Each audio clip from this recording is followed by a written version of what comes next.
Hello everybody, welcome back for another video. Hope you're all doing well and that you're all having a great day.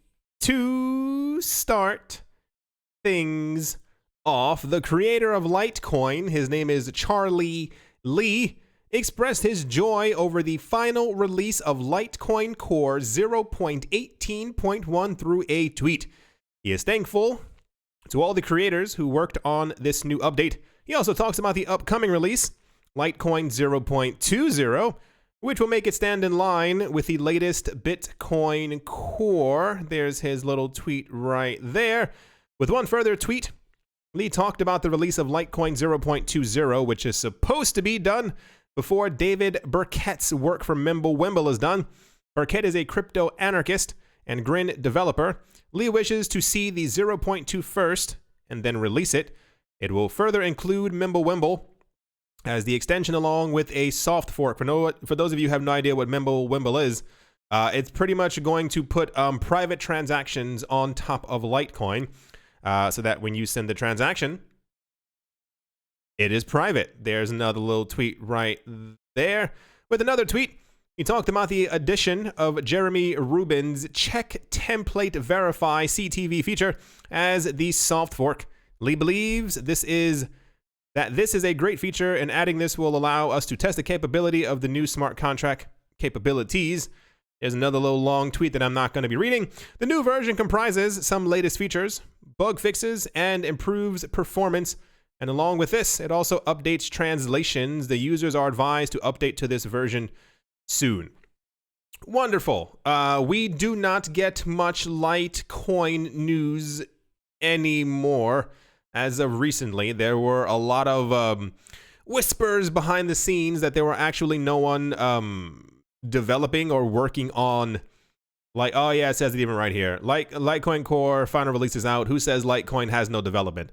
This has been a discussion over the last, I want to say year. I'll give it a good year. A lot of people usually say, well, it's clear they're doing stuff with XRP. It's clear that Bitcoin's being worked on. Ethereum's in the news about 18 different times a day, but we don't hear that much about Litecoin. I feel like the Litecoin project is trying to not pull back. Like, I feel like they feel like, of course that makes sense, that their work is kind of done, and now they're kind of letting other players, do it. A lot of people still believe in Litecoin, may have Litecoin. I still have my Litecoin, have not sold it. I didn't sell anything. Anyway, the point is, so I wonder if Litecoin usage will get a boost when all of the transactions on it are private. Only time will tell, but I mean, it's nice to see the word Litecoin in the news. Like, it's been a while. Anyway, let's move on. And this should be completely expected at this point. News: the Indian government may ban Bitcoin. That was a gasp. According to a report by the Economic Times, the country's finance ministry has sent the proposal for interministerial consultation. The department then expects to move forward the plan to its top cabinet, which operates directly under the Prime Minister. The move further allows the motion to be tabled as a bill in the Parliament. The news comes months after the Supreme Court of India reversed a de facto Bitcoin ban imposed by the country's central banks. In its ruling, they said, while we have recognized the power of the Reserve Bank of India to take preemptive action, we are testing in this part of the order the proportionality, there we go, of such measure for the determination of which the RBI needs to show us at least some semblance of any damage suffered by the regulated entities. But there is none. End quote. For those of you who have no idea what I'm talking about and maybe relatively new to the cryptocurrency space, there are a couple of countries in the world who are slowly, rapidly realizing and I'll use the T word, the threat of cryptocurrencies and what they may offer the public. And this is a problem for many countries around the world because they want to continue to maintain the power that they have within the monetary system. However, when something is created 11 years ago and it allows every single person on the planet to be able to do with their own money as they so wish, this is an issue for those who are used to the status quo.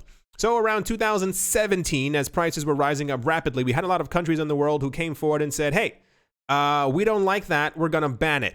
And then Bitcoin's price continued to tumble and tumble and tumble throughout 2018. A lot of the countries who said they were going to ban it, about a month and a half later said, oh, gotcha, there's no real ban. We just wanted to regulate it. So prices remained depressed for a very long time. However, it was Russia and India that played a key pivotal role in all of this because they continuously release news every 2 months that said, we're going to ban it. We're not going to ban it. We're thinking about banning it. We're not going to ban it. There's a bill to ban it. It's not going to be banned. Over and over. There were at least 8 bills that got passed through the Indian parliament and none of them stuck. And at one point, the Indian central bank came forward and said, yeah, it's banned. No one should be using this. And all the cryptocurrency exchanges across India closed. Boom, boom, boom, boom, boom. Completely gone. No one could use them. Lo and behold, earlier this year, all of a sudden, somebody came forward and was like, there's no ban.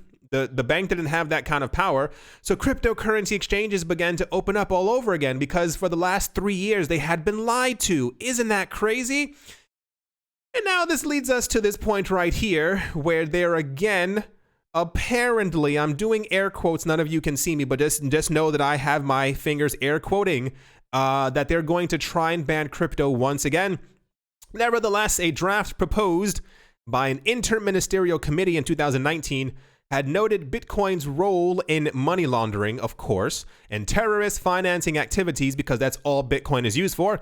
A senior government official told ET that the finance ministry is now looking to have a more effective and irreversible policy to contain such risks. That's not the risk that they're actually worried about. The issue is because we have companies like Chainalysis and Chain so-and-so and the other companies that kind of, sorry, my leg was wrapped around a cord, that do things like this. And we've had many studies done on this. It's estimated that less than 0.5% of transactions, so that's half of 1% of transactions are in some way nefarious.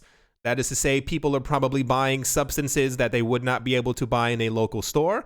But then also that gets into the question of, what is nefarious? Anyway, so the normal thing that ends up coming up in conversation when pertaining to Bitcoin and other cryptocurrencies is that they're too risky. They're trying to protect the public. We need to make sure that people can't launder money, that people can't do so and so and so, that people can't finance terrorism, which once again, these are real risks, what have you. However, when you dig a bit deeper, and this is incredibly easy to find. I mean, it took no more than half a click through the internet. It says, what's the root cause of the Indian banking failure? The reason for such failures are quite transparent. In essence, the sloppy regulatory oversights, weak supervision, absence of accountability, susceptibility to misuse by prominent figures, this is called corruption, and the ineptitude to learn from past mistakes keep adding to the woes of the financial system. It has nothing to do with Bitcoin being used for this or Bitcoin being used for that or them trying to protect the public. It has to do with the fact that their banking system is garbage, like many other banking systems around the world. But this one in particular, and about 2 or 3 other in the world, they just cannot get it together because the governments are so obsessed with being corrupt and draining money from the actual system that's used or should be used to protect and aid their citizens.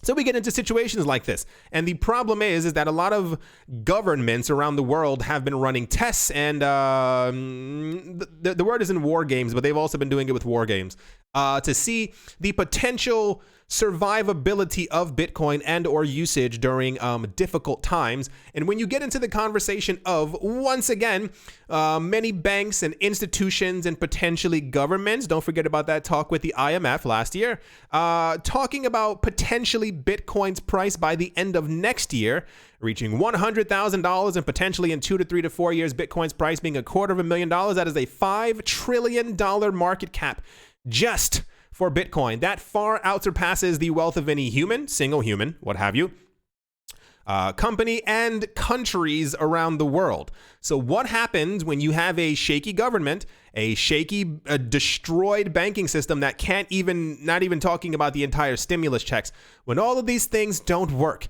and Bitcoin's price continues to rise and people go, that looks like a good alternative. I don't like our paper money. I don't like our banking system. What do you mean I have control over my own money at any time, at any point that I decide to do what I want to do with it? I can do it. That's absolutely insane. I'm going to buy a fraction of this little thing called the Bitcoin and see exactly where it ends up going. And these people end up making 10x on their money. It causes more people to get into the market. But what happens on the other side when people don't want to use the rupee or don't want to use the dollar or don't want to use the this? These currencies end up losing massive amounts of power that they already do not actually have. So, boys and girls, to finish off that entire thought, the issue, whenever we hear it over and over and over, and I can only back this up because we've seen multiple banks. It hasn't been one, it hasn't been three, it's been about 15 to 45, depending on how many banks you really want to drag into this, who've all spoken negatively at some point about Bitcoin or cryptocurrencies and how much they hate it. But doesn't it seem really odd that they're all now buying and custodying Bitcoin? It's almost like they've been into it for a very long time and they realize that the former system is collapsing and now they're trying to make sure that they have their hand in the cookie jar when Bitcoin succeeds. Anyway, so that apparently is going to happen within India. A large portion of this really comes down to the fact that people can still use crypto even after they've been told not to do so. This is the Economic Times. It says, with a law, India plans lasting ban on cryptos. That's because they've probably done the actual work behind the scenes. And they realized Bitcoin is going to completely wipe out their entire system. Bitcoin, the United States has had multiple congressional hearings over the power of Bitcoin and if it could, and when it will, usurp the US dollar. So just imagine other extremely fragile economies. The discussions that they have to be having behind the scenes have to be, if you were a fly on the wall, the things you would hear. Anyway, that's the India news. Don't fall for the word isn't hype. Don't fall for the nonsense. We all know where this is all going. This is why there's such a huge shift right now. Remember last year when governments were like, we don't need central bank digital currencies, and now they're all trying to make them because they still don't get it, and they won't get it until they get Bitcoin. Anyway, that's news. And let's move on because it ties almost directly into it.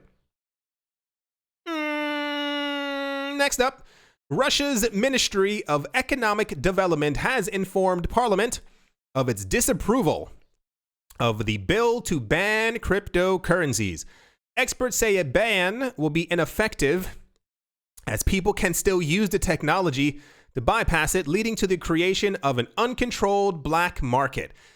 The Russian Ministry of Economic Development has sent a letter to the State Duma, the lower house of the Federal Assembly of Russia, criticizing the bill that seeks to ban cryptocurrency in the country. Local publication Kommersant reported on Wednesday that it had seen the letter. Russian officials detailed that the bill proposes a complete ban on the issuance and circulation of existing cryptocurrencies in Russia. This pretty much means anything, once again, I mean, logically, anything that's already out, but they want to make sure that they are able to create their own hyper-centralized coins that they will then tell people in their country, this is what you're supposed to be using. Penalizing legal entities and individual entrepreneurs engaged in these activities. Buying, selling, holding, trading cryptocurrencies. Penalizing them. The ministry explained that the existing legislation for cross-border transactions does not protect the rights of cryptocurrency users, asserting that this will push all operations outside of China, which will lead to losses for the country's economy. Whoever said this, give them a medal. I don't know who this person is. I don't know what they do in their life, but I'm glad that they get it. If you, first of all, I don't understand. No, I get it. I get it. They want to maintain as much control as possible, but you have to understand you are going to lose some control in this fight. The best you can probably do is make sure that you are at least taxing the transactions, because they're going to continue happening. There are a couple of other countries that have banned cryptocurrencies, and they're still doing millions of dollars worth of trades, or people in their borders are still buying millions of dollars worth of Bitcoin per week. So imagine what happens when we can, and this isn't even, I'm not even getting to the actual news of what's actually been going on in the world. There's a lot of stuff that's been happening in a lot of banks, people doing things that are probably deemed illegal to them because people are angry. People are broke. Now imagine in another year when inflation continues in these countries and people are broker and they can't feed their families. The anger is going to boil over, and they're going to be like, hey, I also want money. And imagine a situation, this is going to be one of the craziest parts in the entire world, and I dare not say the best part, but it's going to be one of the most fascinating, is that when eventually Bitcoin's price does continue rising, and other countries around the world who are in economic problems right now are going to continue printing money because they're trying to find a way to prop up their economies, when hyperinflation continues to set in, and people realize that the buying and selling and holding and trading of Bitcoin within their country has been banned by their government, who's been lying to them for the last 5 to 10 to 15 to 25 years, economic policy-wise, that they could have made money off of Bitcoin. Instead, they're holding entire pillowcases full of paper that are worth nothing. People are going to get mad very, very quick. It makes no sense to even think of trying to ban these things, especially even if you look at it from an actual economic perspective, as far as like other countries highly adopting, or banks being like, hey, okay, let's start getting into this. Even Swiss banks and German banks and all the other stock exchanges around the world who are into this, you can't stop the wave at this point. Just try and get like a surfboard and maybe don't wipe out, because crypto's not leaving anytime soon. And it would just be wise, realistically, logically, mathematically, instead of banning it, just saying, hey, we're going to tax it. So you still, even, you can even tax crypto mining. This is still another way for you to be able to get money. Because, I mean, this topic goes so deep, so incredibly deep. When you talk about the actual future implementation of private transactions on top of Bitcoin, and people within different countries being able to transact back and forth, actually circumventing said taxes completely, how do you then tax what can't be taxed, what can't be followed, what can't be traced?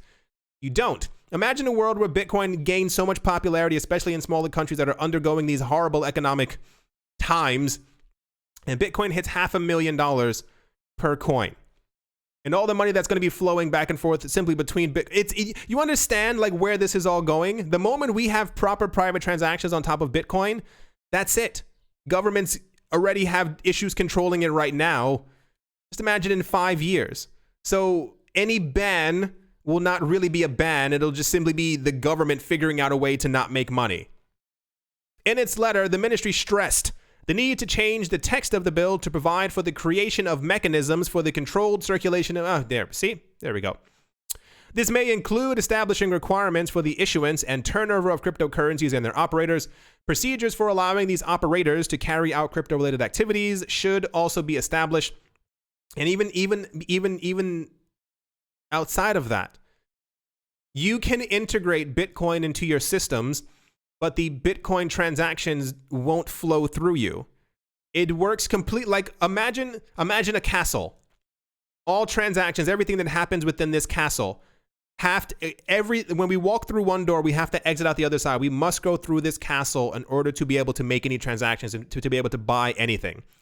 Now imagine building 2 roads that go directly around that castle. The king from the castle can see the roads, but he has no actual control over them. So he decides to try and put roadblocks, and the people just simply build other roads around the other roads, and it continues over and over and over. When governments try, and one of their major efforts is to make sure that they have control over Coinbase and Binance and all these other platforms, try to make sure that they stem the flow of transactions through these things. Bitcoin, it's still its own blockchain. The same with XRP, the same with Ethereum. No one can curb these transactions from happening. Any ban will still, and you'll still be able to use crypto. I don't understand. Like, I think bans are just put in place to scare people from using the actual technology. Anyway, so once again, for the last 3 years, the same two countries. You can look at my older videos. This has been the same two countries. China was the only one who was like, yeah, okay, ban. But these two right here, man, they've gone back and forth every 3 months. Don't be surprised by the end of summer if we get something applauding or lauding the something or the allowance or regulation of cryptocurrencies within these countries as a good thing. And then by December, it's just, I don't get what they're doing. I don't think they even know properly what they're doing. How much money they've lost out on. Like, imagine if two of the largest countries in the entire world had told other companies and corporations, they haven't gotten into it yet. Come over here, tell us exactly what this is and how we can profit from it, and we'll help you as best we can. How much richer Russia and India would be right now. Like, imagine the Indian government announcing, we're going to use Bitcoin to stabilize our currency. But that's not how logic works. So, yeah, what can we do about it? Life goes on. Let's move on.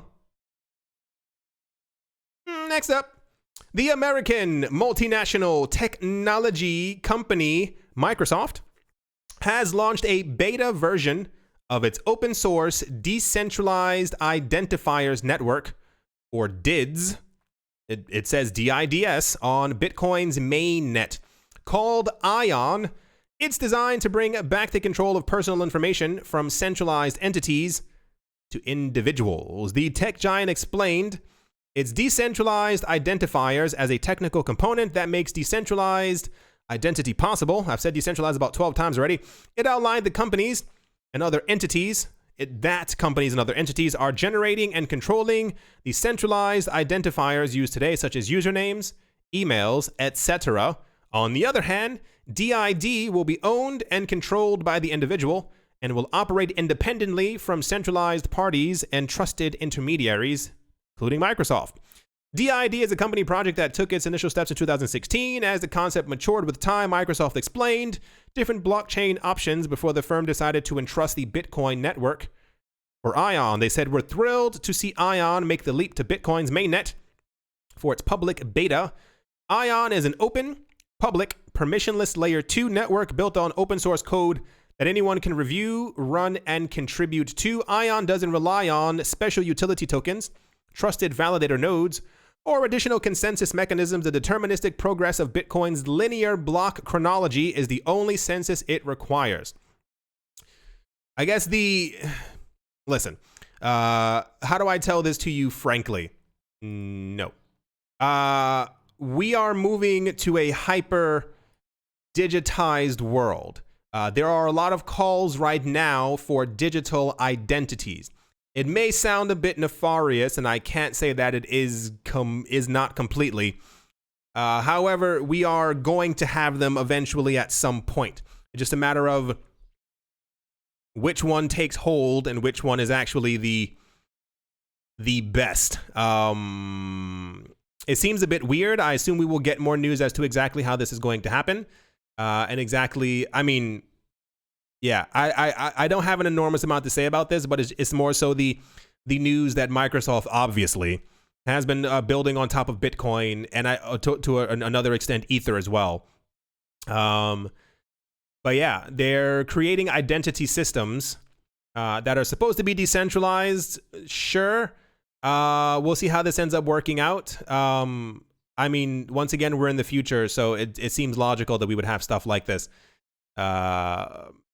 Yeah, there's more I could say, but if you've been watching the channel, you know where my brain is going.